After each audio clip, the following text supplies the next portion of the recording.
नमस्कार, आप देख रहे हैं चाणक्य न्यूज इंडिया। मैं हूं मुस्कान। आइए देखते हैं आज दिन भर की कुछ प्रमुख खबरें। बलरामपुर पीलीभीत मार्ग पर हेलीकॉप्टर हुआ लैंड। जनपद के आला अधिकारी एवं जनप्रतिनिधि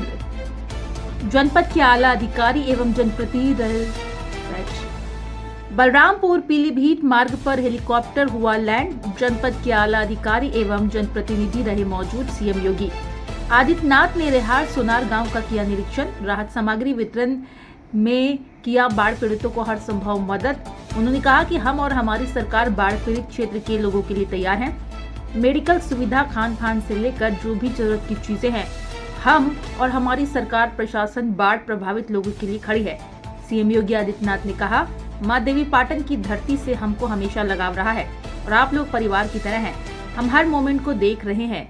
इस आपदा से निपटने के लिए पूरी प्रतिबद्धता से तैयारी है। हमारी नजर हर बाढ़ प्रभावित जनपद पर है। सूबे से मुखिया बलरामपुर तो आए भी और चले भी गए, लेकिन जिला प्रशासन इतना खौफजदा रहा। मीडिया कर्मियों के वाहन को प्रवेश वर्जित कर रखा था। 2 किलोमीटर की पैदल यात्रा, वो भी कड़ी धूप में चलकर कवरेज करने में जिला प्रशासन ने मीडिया कर्मियों के पसीने छुड़वा दिए। अधिकतर मीडिया कर्मी तो खबर को कवरेज करने से वंचित रहे। आज मेरे साथ में यहाँ पर उपस्थित प्रदेश के जल शक्ति मंत्री श्री स्वतंत्र देव सिंह जी, जिला पंचायत की अध्यक्ष श्रीमती सुश्री आरती तिवारी जी, विधायक बलरामपुर श्री पलटू राम जी, विधायक तुलसीपुर श्री कैलाशनाथ शुक्ला जी, विधायक उत्तरोला श्री राम प्रताप वर्मा जी, पूर्व विधायक श्री शैलेश कुमार सिंह सैलो जी, जिलाध्यक्ष भारतीय जनता पार्टी श्री प्रदीप सिंह जी,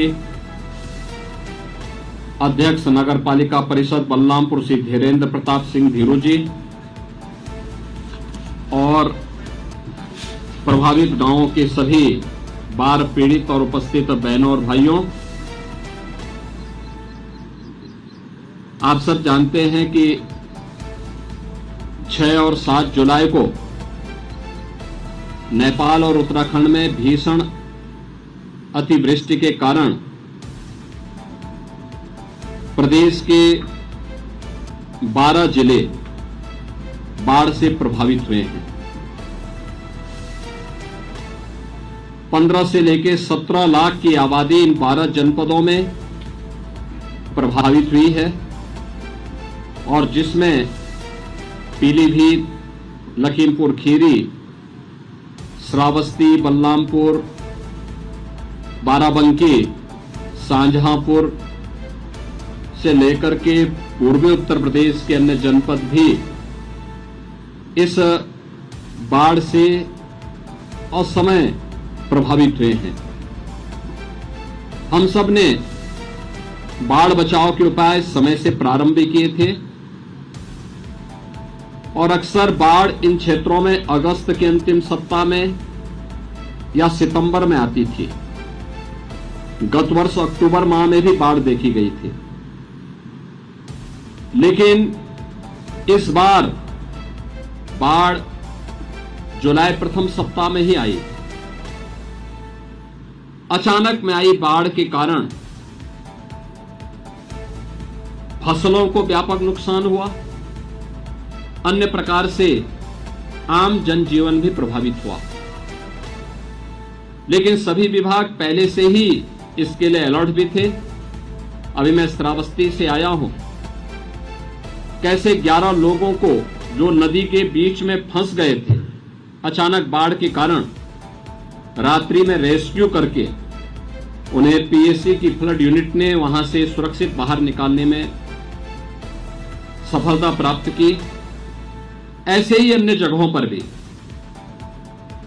बलरामपुर जिले की जब हम बात करते हैं तो एक बड़ी आबादी यहां पर इससे प्रभावित है। स्वयं बलरामपुर कस्बे में भी पानी घुस गया। लगभग 4 से 5 दर्जन गांव ऐसे हैं जो बाढ़ से प्रभावित हैं। आवागमन बहुत सारे गांवों का बंद सा हो गया, मुख्य मार्ग बाधित हो गए, जनजीवन प्रभावित हुआ। सरकार ने पहले से ही प्रशासन को इसके बारे में निर्देशित किया था कि पहले से ही हम नौकाओं की व्यवस्था करके रखें, जो प्रभावित परिवार हों जिनके घर के अंदर पानी घुस जाए उनको फूड पैकेट उपलब्ध करवाएं, राहत पैकेट भी उन्हें उपलब्ध करवाने की व्यवस्था करें और साथ साथ अन्य सामग्री जो भी एक घर के लिए आवश्यक है वह सभी करने के साथ साथ मेडिकल की व्यवस्था भी, क्योंकि बरसात के समय तमाम ऐसी बीमारियां होती हैं जो स्किन से संबंधित होती हैं, जल जनित होती हैं और पानी निकलने के बाद भी मच्छर आदि के प्रकोप के कारण कुछ बीमारियां होने की संभावना होती है। इन सब की सावधानी हमें प्रारंभ से ही करनी होगी। बाढ़ के अंदर पानी भरने के कारण सांप के काटने, बिच्छू के काटने और अन्य जंगली जानवरों के साथ साथ कुत्तों के काटने की शिकायतें भी सामने आती हैं। तो इसके लिए एंटी स्नेक वेनम और एंटी रेबीज के वैक्सीन भी जगह जगह हॉस्पिटल में रखवाने के लिए पहले से निर्देशित किए गए।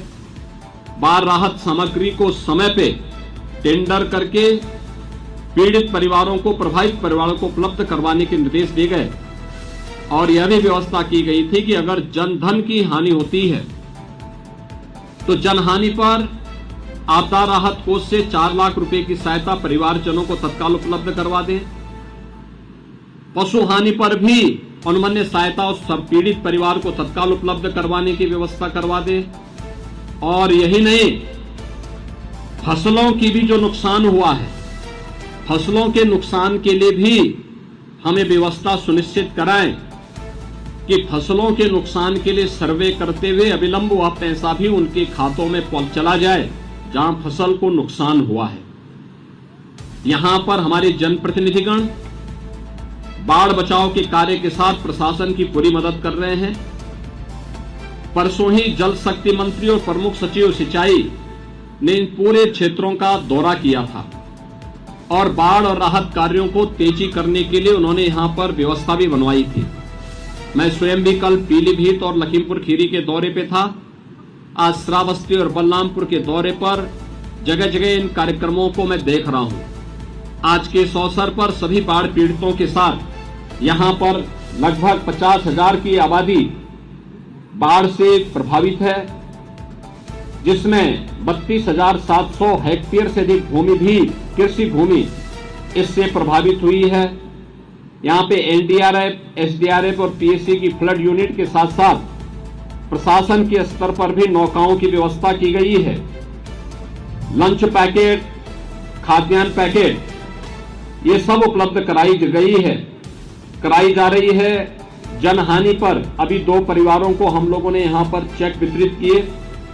पशु हानि पर भी आपदा राहत कोष से पैसा उपलब्ध करवाने के निर्देश दिए गए हैं। जिन लोगों के मकान क्षतिग्रस्त हुए हैं, मुख्यमंत्री आवास योजना में उन परिवारों को आवास उपलब्ध करवाने के भी निर्देश दिए गए हैं। पशुओं के लिए चारा उपलब्ध करवाने की व्यवस्था की गई है और बरसाती पानी क्योंकि तमाम प्रकार से संक्रमित होता है, इसलिए छान करके, गर्म करके ही इस पानी का सेवन करें। उसमें क्लोरीन की गोली भी डालें, जिससे किसी भी प्रकार के जीवाणु और वेक्टर बॉर्न डिजीज यानी विषाणु जनित कोई बीमारी से बचाने में वो मदद कर सके। मेडिकल टीम को भी निर्देशित किया गया है। सरकार की पूरी संवेदना आप सभी पीड़ित जनों के प्रति है, प्रभावित परिवारों के प्रति है। जिन लोगों ने अपने परिवार के सदस्यों को खोया है उनके प्रति हमारी संवेदना है। जहां पर धनहानि हुई है उनके प्रति भी हमारी पूरी सहानुभूति है।